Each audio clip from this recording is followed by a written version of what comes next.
This is the Coffee Playdate podcast, and I am Dr. Olga Deengar, hospitalist, mom of 3 under 6, and a life coach for women physicians and professionals. On this podcast, I spotlight entrepreneurs and doctorpreneurs who are doing incredible things beyond traditional medicine. You'll hear the real-life stories behind their mindset shifts, the challenges they've overcome, and the practical advice that they share to support aspiring entrepreneurs on their own paths. Welcome to the Coffee Playdate podcast. I have a very special guest with me today, Dr. Daniel Shin. Welcome. Hi, Olga. Happy to be here.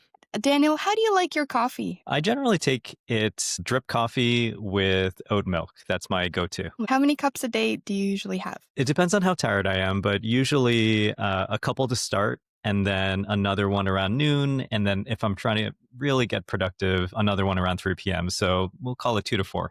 Wow. After your 3 p.m. coffee, are you still able to fall asleep?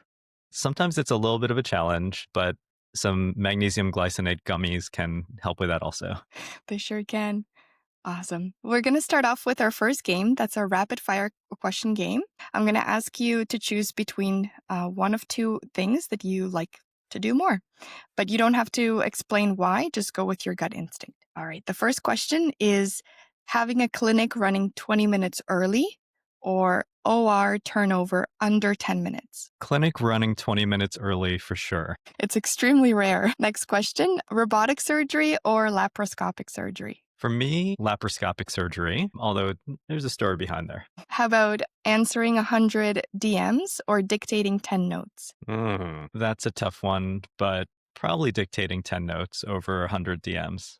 Great. And then last question, index funds or real estate syndications? Real estate syndications. Great. Now we're going to move on to our second game. This is our take a sip game. Same concept, but this time we're both answering the questions. And if our answers match, then we have to take a sip from our coffee cups. Here we go. The first one is studying the natural selection of finches or tortoises. I'm going to say tortoises. I'm going to say finches. I love birds. I think they're fascinating. I love tortoises. They're so cute. How about a HIIT workout or a long endurance run? Probably HIIT workout for me. I would have to say the run, only because I'm training for a half marathon right now. Oh, nice. Next one, electric car or hybrid? Electric car for sure. Electric car. Me too. And how about financial freedom early or building wealth indefinitely? Ooh, I wish I could say both, but if I had to choose, I would say financial freedom early. I'd have to say building wealth indefinitely. Okay. We got 1 out of 4. It's pretty We're good. very different. That's true. So, Daniel, tell me a little bit about yourself. So I'm a surgeon. I'm a urologic surgeon by training, although I spend most of my time in the world of real estate and entrepreneurship now. I go by the Darwinian Doctor online. That's sort of my social media persona. And I started a real estate fund a couple of years ago called Serious Real Estate. And that takes up the majority of my time in the world of real estate now. You have a lot of things that you're involved in, which is amazing. Are you still practicing as a urologist? Yeah, I practice about 25% still. I really enjoy practicing. I recently moved a few years ago from Los Angeles to Memphis, Tennessee. And, with relicensing and figuring out my next step, I had a little bit of a break from medicine. And after a couple of months, I really started to miss it. So I enjoy practicing. I still practice, but it's as a locum tenens now. And do you practice locally or as a locum in other states, perhaps? It's been all over the place. So far, over the last few years as a locums, I've practiced in Mississippi, Ohio, Illinois, in Tennessee, and West Virginia. And how do you like going to other places? Do you get a little bit of time to kind of explore the areas as well after your shifts are done? Yeah, that's actually been one of the benefits of being a locum tenens. You do get to travel. The downside is you're away from your family, but the upside is depending on the day and your duties on that day, you can explore. So I've had a good time exploring different parts of all the states that I've been in. Amazing. So I wanted to ask you, as you were starting off your entrepreneurial journey, how did you have to start thinking? Like, was it in a different way than what you're used to as a physician? Did you have any mindset shifts that you had to make? Absolutely. So I think that in an ideal world, from the perspective of American healthcare, Most physicians would just go to work, do their job, and go home, sleep, and do it all over again. And that's what most of us do. Most of us are employed now as physicians, and we have a predictable schedule. So I think when you're first taking steps towards entrepreneurship, you really do have to have a mindset shift where you're willing to kind of break that mold a little bit. So whether it's listening to podcasts during your drive or spending your lunch break sort of answering emails with contractors, or even after you go home, researching about different ways of investing into real estate, I think it does take a little bit of stepping outside the traditional mold when you're kind of taking that step towards entrepreneurship. And I think most physicians would think this is kind of a risky step.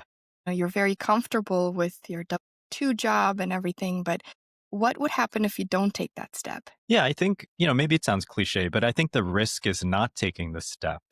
That's the bigger risk if you think about your life trajectory, because sure, you can think of it as a safe existence, just being in your 9 to 5. And if you're satisfied with that, if you're happy with that, if you love everything about what you are in your job and in your life, fantastic. I have no problem with that at all. But I know personally that there are a lot of challenges in healthcare. I personally experienced a lot of burnout when I was full time as a surgeon in Southern California. And I think the risk is not taking that step because nothing is going to change unless you change it yourself. Yeah, that is actually very true. You won't be able to see what else is out there and what opportunities excite you, and they're maybe fulfilling for you if you don't actually step out of your comfort zone.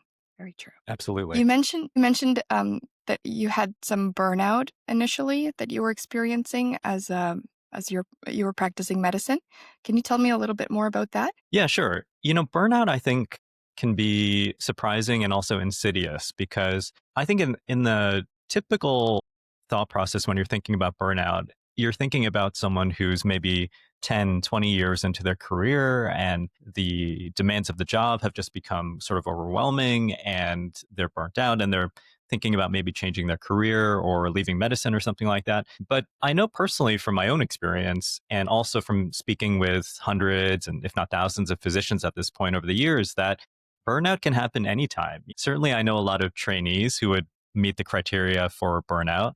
I know med students who would meet the criteria for burnout. And certainly, I started experiencing it within 2 years of being an attending physician. So I think there were a lot of things going on.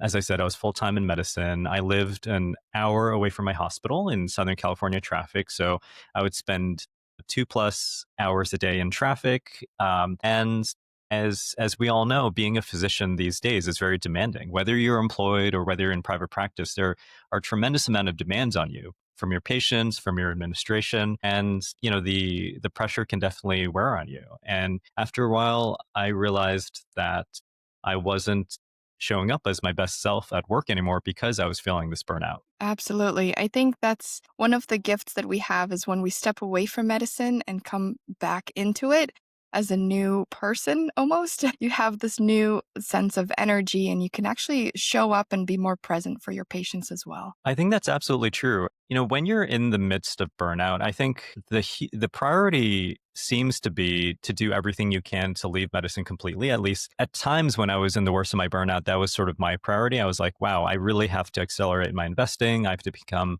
financially free as soon as possible. So if I need to, I can just kind of leave medicine. But I know now that that wasn't it. I didn't like all of the ancillary annoying stuff that was part of my job in Southern California. And now that I'm part time as a locum tenens, I really love practicing medicine. I actually really enjoy interacting with patients. I love fixing their problems, doing surgery, and I think it's a luxury to practice medicine part time. And when you can buy yourself the sort of security and financial freedom that comes with other investments, and you can choose to go back to medicine, you will appreciate it even more. That's been my experience, Mhm. at least. Yeah, absolutely. And let's talk a little bit more about your other businesses. Are there any challenges that you faced along the way there? And can you tell us about a time when you overcame a challenge? Yeah, I would say something that's been on my mind recently when, I have a real estate portfolio that I manage that we built.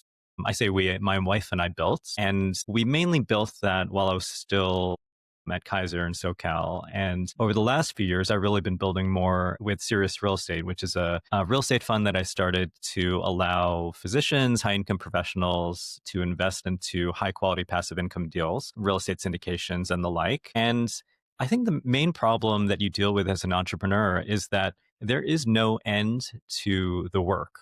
In a way, sometimes I would miss the the hours of being an employed physician, because although it was a lot, it was 60 hours a week, had a discrete sort of boundary to my day. It would start when I would get into clinic. I think when did we start? We started at 7 a.m. So pretty early, and then the clinic day would end at 5, and then there was an hour or so of in basket work, and then I would go home. But then when I would go home, I could kind of disengage a little bit. I could try to see my kids and just relax until the next day. But what I've learned is that as an entrepreneur, when you're trying to build a business, you could literally be working on it every single moment, to the detriment of your family, to the detriment of your weekend, to the detriment of your health. And there's still more to do. It's just endless. So that's one challenge that I've been dealing with. And I was talking with my own coach recently, and we were thinking about this and how that anxiety filled feeling that you have as an entrepreneur at 10 p.m., when you probably should be resting, but you're thinking about work or doing work. A lot of that, I think, comes from the fear of failure, and we're kind of picking that apart and working on that. So that's been, I think, the way that I've been getting over it. Just talking about it with my coach and kind of working on it, trying to get to the deeper meaning of why I feel that need to be working at, midnight on a Tuesday.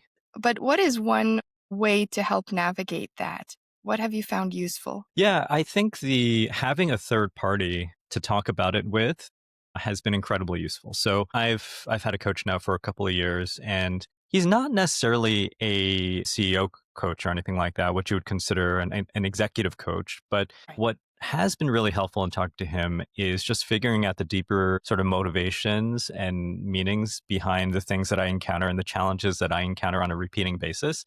We've identified a few repeating trends, so to speak, that are continual challenges. Kind of uncovering that and understanding that has been really instrumental in helping to overcome them. So I would say that's probably the main way that I deal with those ongoing challenges. So, really coming back and realigning with your purpose, figuring out why you truly want to do what you're doing. Yeah, absolutely. And I wanted to know, what advice would you give someone who is starting out in a similar space as you? There's only so much you can do when you're a student or in residency training. And I think that the training system to become, say, a physician is so all encompassing that I think expecting that you're going to make meaningful strides financially towards something like financial freedom and things like that is asking too much. Like, just thinking back to when I was in residency training, technically we're capped at 80 hours now, but we all know that maybe it's more than 80. There's just very little time that you have to yourself. And I think focusing on your health and trying to stay as balanced as possible and staying in shape and eating well. So I actually feel for a lot of the medical students I speak to who are already trying to figure out how to get to financial freedom. I think the best thing to do is to educate yourself. You're in an educational part of your life, and like learning the basic vocabulary of investing, things like compound interest, things like equity, all of these terms, learning that vocabulary as a trainee or as a student will put you super far ahead of the curve just by it is. But trying to make meaningful strides and like starting a rental business as a trainee, I caution people against that, honestly.